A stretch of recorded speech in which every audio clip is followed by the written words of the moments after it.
Hello and welcome for the first time in a little bit to the JSA studio. I am your host, as always, Nathan, and today I'm coming at you with a video where we're going to talk about a multitude of things. However, mainly we're going to talk about the University of Michigan's bowl game and how they upset Alabama. But before we get into the video itself, I am going to, at this time, ask you to like, comment, and subscribe. It would really help out the channel if you did so. And now with the intro done and out of the way, there's only one thing left to do, and that is to get started by starting with why I haven't uploaded. And that is because I was unbelievably sick. I had bacterial pneumonia, so I was basically taken out for a little bit over a week, and I'm still kind of recovering from it. It was an absolute goddamn disaster. I'm perfectly fine now for the most part. I still have a slight cough, but that is what it is. I don't care that much. It was never life-threatening or anything like that. It was just very annoying for about 8 or 9 days. I missed a whole week of work as well as uploading on this channel. As far as the other few weeks, I really just didn't feel like talking. I felt like I had missed the window to talk about a couple of the video ideas that I had, and I figured I would just wait until I had something to talk about. Well, on New Year's Eve, the University of Michigan gave me something to talk about. So why am I uploading this 10 days later? Because I flat out, straight up, I just did not have the motivation to actually make this video. But I'm doing it now because I finally felt like actually making a YouTube video. But before we actually get into Michigan versus Alabama, I'm going to take some time and talk about some of the stuff that I missed and or videos that I would have made in a more condensed fashion here. So first thing, the video that I was going to make and upload next was predicting the bowl games as well as the conference championship games and the college football 12-team playoff. As of the recording of this video, I am 8-0. If Notre Dame beats Penn State, I will be 9-0, and if Ohio State beats Texas, I will be 10-0. And then if Ohio State beats Notre Dame in the national championship game, I will have correctly predicted the 12-team playoff perfectly. However, I don't even really feel like that's much of a accomplishment because there have been at least 5 other people that I've seen with prominent followings that are also undefeated in picking the 12-team playoff. This just kind of always felt like what was going to happen. Another thing that I would be doing right now had I not gotten sick was season reviews for each Big Ten team and talking about the transfer portal. I'm going to just skip out on talking about the transfer portal. I just don't particularly feel like it's all that interesting to me right now. It was for a period of time when it was really, really hot, but the window is closing as we speak, and pretty much every major move that is going to be made has been made. Assuming that these two games, these next two college football playoff games, go chalk like I'm expecting them to be, and the national championship is Ohio State versus Notre Dame, I will probably make a video about it if there is a Big Ten team or 2 Big Ten teams in the national championship. That'll probably be the video on Monday. And then after that, I will start getting into my team-by-team season reviews for each of the 18 Big Ten teams. I will then upload those over a period of weeks, probably 3 videos a week. After that, I will then start making draft content. And the main reason why I'm going to do those team by team and upload them as individual videos is because it will give me a chance to focus not so much on recording and, making the graphics, which doesn't take that long. I mean, it's not difficult, but it is relatively time consuming to make the graphics the way that I make them, which probably isn't the most efficient way to make them, but I don't know another way. So I do it the way I know how to do it. Nevertheless, I will probably be able to make the graphics for all those videos over the course of one weekend, and then I can record them individually and then edit and upload them, which is the least time-consuming part of the process, is editing and uploading, because I basically don't do any editing. All things considered, my videos are relatively low effort and are more podcast-based anyway. But having those amount of uploads that I can just kind of upload and be done with will allow me to focus on scouting and doing a lot of the off-season work for the drafts, while also not having to worry about making a video every week or 3 videos every week. So that's the main reason for why I'll be uploading season reviews for every Big Ten team individually, so that I can give myself time to actually dig deep on a lot of the scouting, get my takes in order, and kind of figure out where my opinions lie on a lot of the prospects that are coming out this year. But the content is not going to go away, and I'm hoping to get back into uploading regularly here very soon. So thank you for not unsubscribing. I believe I only lost 2 subscribers during this whole sabbatical that I took. So that was nice to see. I was afraid the channel was going to tank, at least fall below 700 subscribers, which did not happen. So that's cool. Thank you for not unsubscribing. Now that that detour is out of the way, and I've successfully caught you up on the plans for the channel and why I haven't been uploading, let's go ahead and talk about Michigan versus Alabama. To be forthright with you, this would have been public information had I made the video where I talked about predicting the bowl games and all of that. I predicted 9-17 Alabama. That's what I predicted. I thought Michigan would get a turnover here and there because Jalen Milroe is not very good. So I figured he'd turn the ball over because he's been turning the ball over. Whenever you get a modicum of pressure on him, he turns into Jared Goff versus the Texans this year. For those of you that don't catch that reference there, Jared Goff threw 5 interceptions versus the Houston Texans this year. And that was the point that I was making. And turnovers is actually number 2 on the bullet point here, because Michigan scored, what did they score? 16 points in the first quarter off of 3 or 4 turnovers, which was very cool to watch. What was also very cool to watch was the difference in energy from the Michigan sideline to the Alabama sideline, because when it started raining, Michigan started jumping around and they were having fun, and Alabama kind of, you know, sunk their shoulders down a little bit and wasn't really into it at all. And then the rain went away. Alabama fought back because they weren't going to go away. However, in the end, Jalen Milroe couldn't get it done. And my last point of topic here is Jalen Milroe. And it doesn't have a whole lot to do with the University of Michigan. So if you want to skip to the next section and just hear the players that played good, that's fine. I don't care. But I don't think there was a football team held back by their quarterback more than Jalen Milroe held back the University of Alabama. And I say that as a Michigan fan with the level of quarterback play we had, okay? Because if Michigan has modest levels of quarterback play, they still probably, in my opinion, lose to Washington. They still probably lose to one of Illinois and Indiana, and obviously they're going to lose to Oregon pretty much no matter what they were going to do anyway. Oregon could have scored 56 in that game if they wanted to.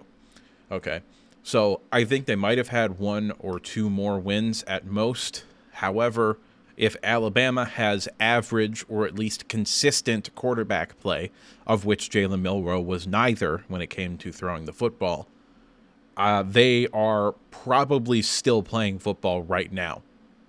They have everything else. They had a quality offensive line. They had running backs. They have wide receivers. They have a top 10 defense in college football this year statistically, and also just by the eye test, that's also an elite defense. And Jalen Milroe and his turnovers and his utter inability to do anything when under pressure and his inability to play on the road significantly held this team back. And I got to repeat what I said earlier. There was not a team in college football held back more by their quarterback than Alabama was this year. I think there are a lot of people that are really low on Alabama and Kalen DeBoer right now. And I would say if college football teams were stocks and Alabama's is kind of tanking right now, I'd be all over it. I'd be buying in big time to Alabama right now. Because if they get competent quarterback play with everything else they have on this roster and everything they have on this roster next year, that team's going to win the SEC if they get competent quarterback play. And I think it's far, far more likely with Kalen DeBoer as the head coach that they're going to get competent quarterback play than they're going to get incompetent quarterback play. I kind of talked about draft takes earlier. I'm not positive I'm going to have even a day 2 grade on Jalen Milroe. He seems to me like a day 3 fit at the quarterback position. And I'm old enough to remember when Bill O'Brien was at Alabama and told Jalen Milroe he should change positions. And they made that a whole big thing about race and shit. And I never really talked about it last year because that was like a narrative going into the Michigan versus Alabama Rose Bowl game, okay? And I never really talked about it because even last year, where Jalen Milroe did play better, in my opinion, it was very obvious he did not have the feel for the position that pretty much every other high-level quarterback in the country has. He just doesn't have it. And you could talk about all the upside. You can talk about the arm talent, which I think is overrated. The athleticism is absolutely phenomenal. And if you have a creative offensive coordinator, you can utilize him in ways like that. However, I'm not high on Jalen Milroe as an NFL prospect. And he flat out and straight up was a lot of the time for Alabama the worst player on the field when they were on offense. So I don't really believe in Jalen Milroe at all at this point in time. Maybe if I sit down and watch the film, I'll come away with a different opinion. However, I doubt it. Players that played well in this game but don't deserve their own individual breakdown, or at least I don't think they do. Several of these players do probably deserve their own breakdowns. However, so many people have already talked about them, and I'm 10 days late on making this video, so I don't really want to expend the energy to talk about these guys when I don't have anything new to add to the conversation. Number one with a bullet, Jordan Marshall, is very good. He looks absolutely excellent. Very happy he's on the team.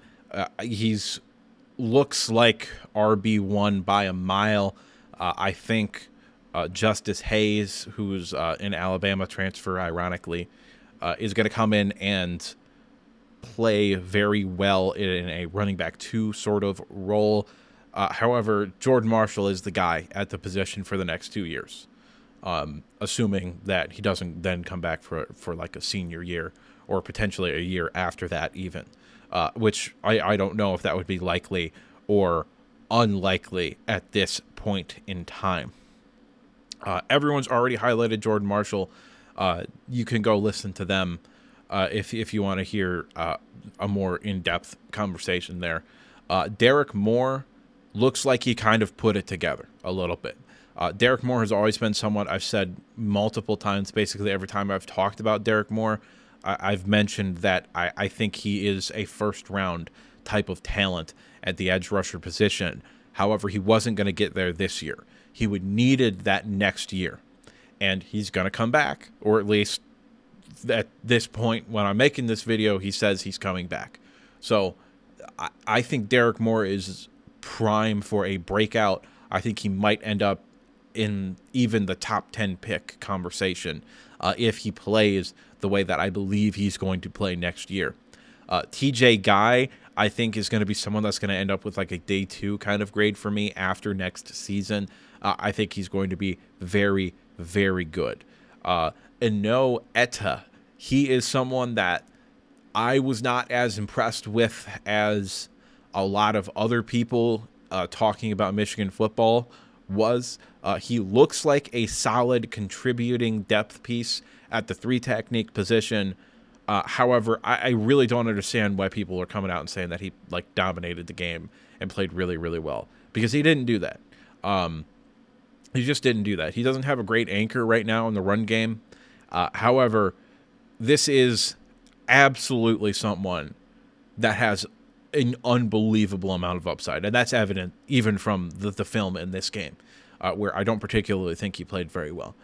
Just athletically, this is someone that is, if he can put it all together, is going to be a big-time player. It's also worth noting he was an edge player until very, very late into fall camp this past offseason, when they asked him to start putting on weight and kick inside. He and Cameron Brandt were 2 players like that, where they kind of didn't know if they were inside or outside kind of guys, and then they told Cameron Brandt to slim down. They told Eno Etta to bulk up. And that's kind of how they went. Brandt actually got more playing time this year. He was actually a part of the rotation. However, I think that was largely more so to do with the fact that Michigan had a lot more depth at D-tackle than they did edge, rather than Brandt just being further along in the development than Eno Etta. Zeke Berry, I think it's far more likely at this point he stays at outside corner. I think he does have the size. I think, if I'm not mistaken, he's listed at like 6 foot 190. So assuming we run a lot more zone coverage next year than man coverage, I think Zeke Berry will be in the conversation to start at the cornerback position. You could also move him back to safety. You could also keep him in the nickel. Very versatile piece. I have varying degrees of confidence in his ability to play all 3 of those positions. However, right now, put a gun to my head, I'm going to say he probably sticks at outside corner, because I believe that Rod Moore will probably end up being the starting nickel for this team next year. I see absolutely no reason why he would leave. If he leaves, teams are going to be looking at him just to be like, you didn't play the whole year. We don't know what the medicals are going to look like. We don't know if you're the same player you were with your junior tape. We don't know what's going on with you. I think he would get drafted, but it'd be like 5th or 6th, maybe 7th round sort of situation. If he comes back and he plays healthy and he looks like the player he was, at least just moving around, he's a day 2 pick minimum, I think, next year. Even if he doesn't improve or even return to the same quality of player that he was beforehand, if he's at least 90% of the way there, I think he's a day 2 pick. Ben Hall is next on the list. Ben Hall is not someone that's probably going to be a bell cow back that's going to get a lot of carries. He's just not. I think there's a reason why Michigan went hard in the portal after a couple of running backs. They ended up getting Justice Haynes. However, they went after other players as well. And that's because I don't really particularly think they had a lot of confidence in Ben Hall in being an actual RB2 on this team. Now, could he improve? Yes, that's absolutely true. However, what Ben Hall does have is a little bit of Khalil Mullings in him. This is someone that, when he puts his shoulder down, moves piles.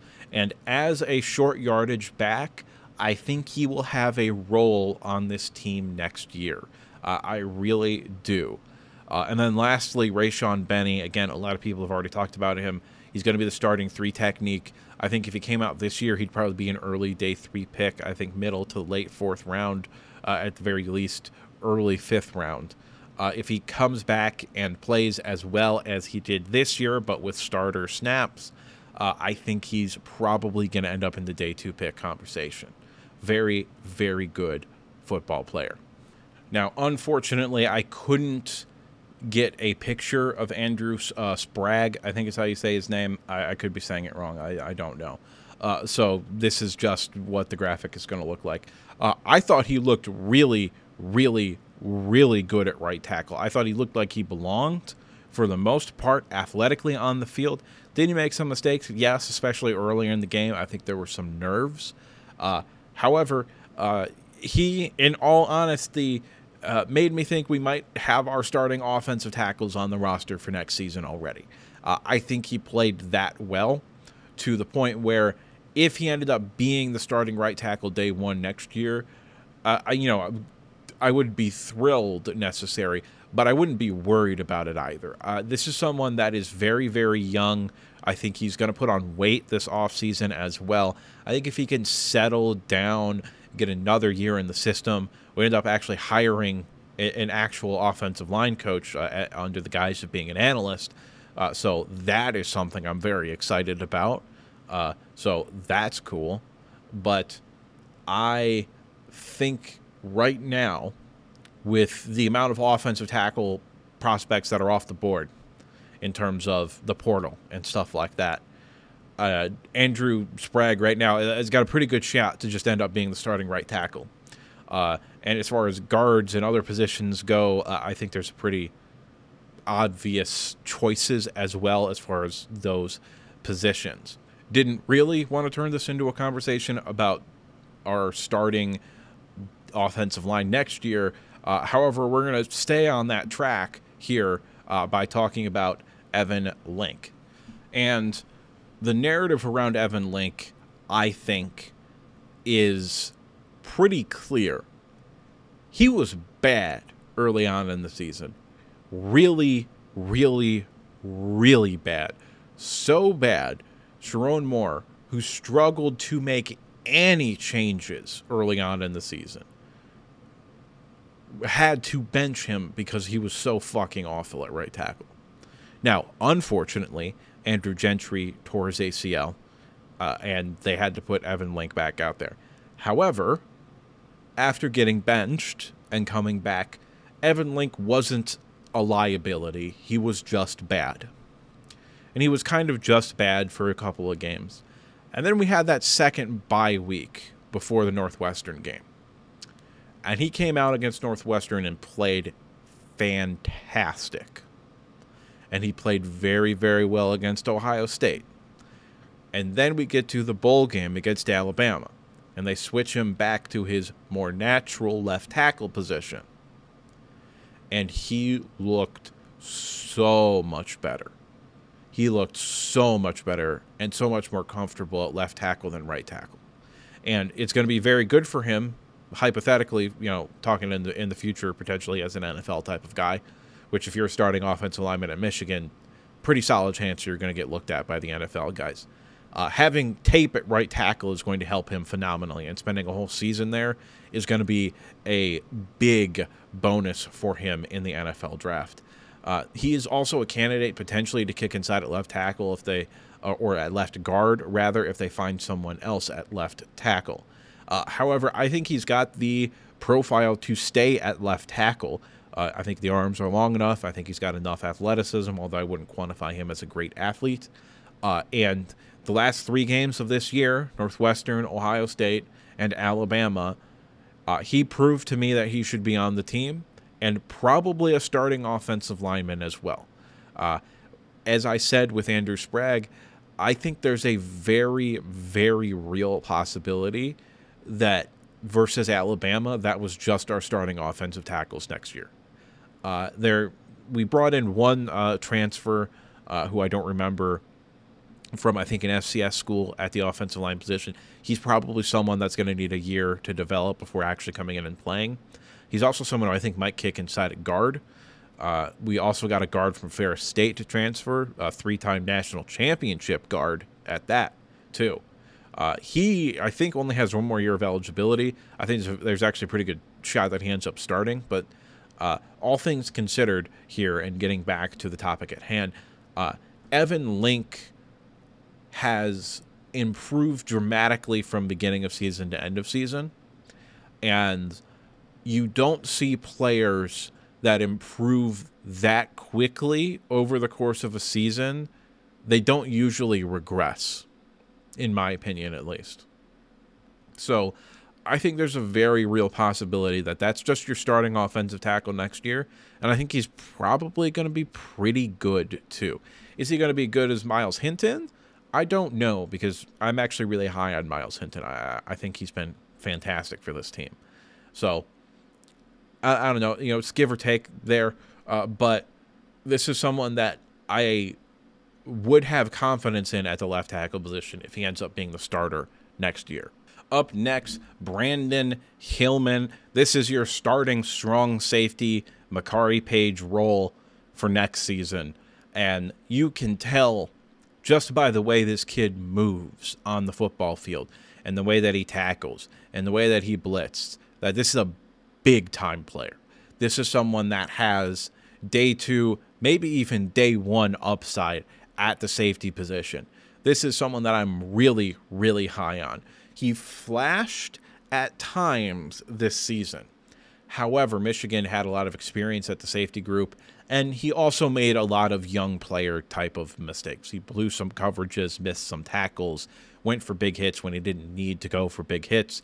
I didn't see any of that against Alabama. He looks like he's settled in.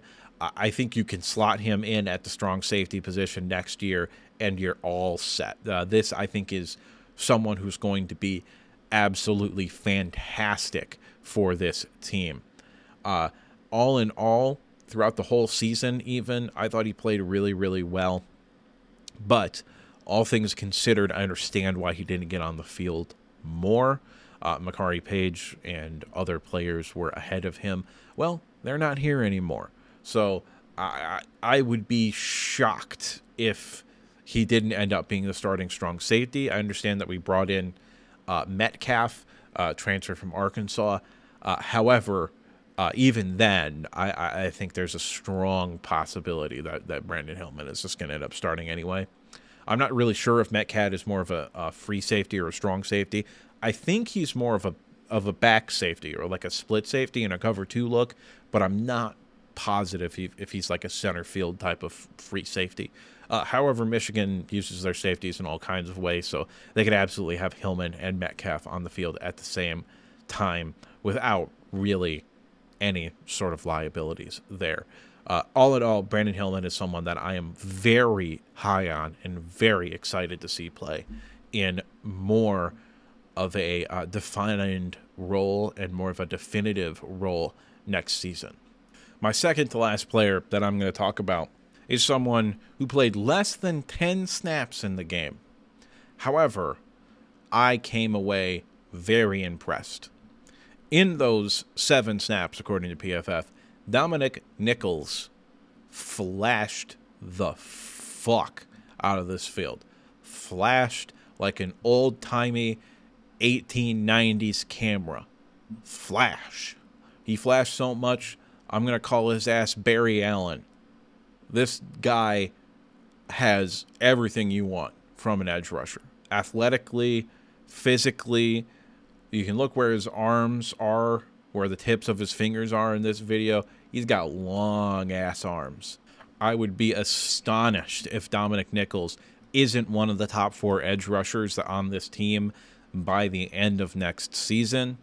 I think he is someone that heading into his junior year, people are going to be hyping up as a first-round type of talent. This is a fantastic football player with an unbelievable amount of upside. He played 7 snaps. He forced a fumble. You knew when he was on the field for every single snap that he played. It was actually incredible. When I went to PFF and saw that he only played 7 snaps, I didn't believe them because I could think of like 4 or 5 plays of noticing him on the field. I thought he had like 20 or 25 snaps, but he didn't. According to Pro Football Focus, he had 7, which is incredible. And last, but certainly not least, we have Jyaire Hill. This kid's gone through a lot this year. Had a understandable, but also kind of like a roller coaster of play this year. Sometimes he played really, really well. Sometimes he played awful. He was awful against Texas. And yes, Michigan was overmatched, and he was playing his second career game. I understand all of that, but good Lord, he was bad in that game. Like, he was getting beat on, like, normal, regular-ass routes. He was just having a bad game. And obviously, it's not the end of the story for him. But he also, in the Northwestern game, I think he was only credited with playing 4 snaps or 5 snaps, something like that. So he got benched. They moved Zeke Berry out to the outside, and that's not something that I think Sharon Moore would have made had there not been some disciplinary issues there. That's something that a couple of insiders have touched on a little bit. I don't have any information on that at all. I don't have any sources at the University of Michigan. Sometimes, I mean, I do know people in coaching circles, but so I might have a little bit of an insight into something like that. However, I don't got shit on this. I don't know what it was, but I know you don't bench someone and change their number when there isn't disciplinary issues there going on. Could have been academic, could have been anything. I don't know. Could have broken a team rule. Who knows? But even though he didn't start the game this against Alabama, he rotated in at corner. I think he played 26 snaps. I think that's the number that's sticking out in my head right now. And he played really well. I think he's probably going to be a starting corner next year. Michigan is currently going after a transfer corner from Washington. Maybe by the time this video gets uploaded, they got him. I don't know. But this is someone that I think, even with the transfer kid from Washington, probably ends up starting. He's got a ton of upside in terms of frame. That's the other thing that you notice with him. If you go back and watch him against UNLV or Texas, he looks rail thin. And then you watch him against Alabama, and he's put on weight. Like, you can see it in him. And the way he moves, it's much more smooth. It's much more confident. He's got some experience under his belt. This is someone that I still think has a ton of upside at the position. He's 6'2". If he can get up to 185, 190, 195 at the upper end of that, someone that's going to be able to handle bigger receivers, has a ton of upside as an NFL prospect, maybe even early day 2 kind of upside. This is someone that I am excited to see develop further as his career continues. But that's just me, and what do I know? I'm just some asshole on the internet giving you his opinion. So at this point, I'd like to remind you to like the video if you liked it, subscribe if you want to see more content like this, and if you disagree with me at any point, or you just have something to say, go ahead and drop a comment down in the comment section below. And now with the outro done and out of the way, there's only one thing left to say, and that's that I'll see you next time.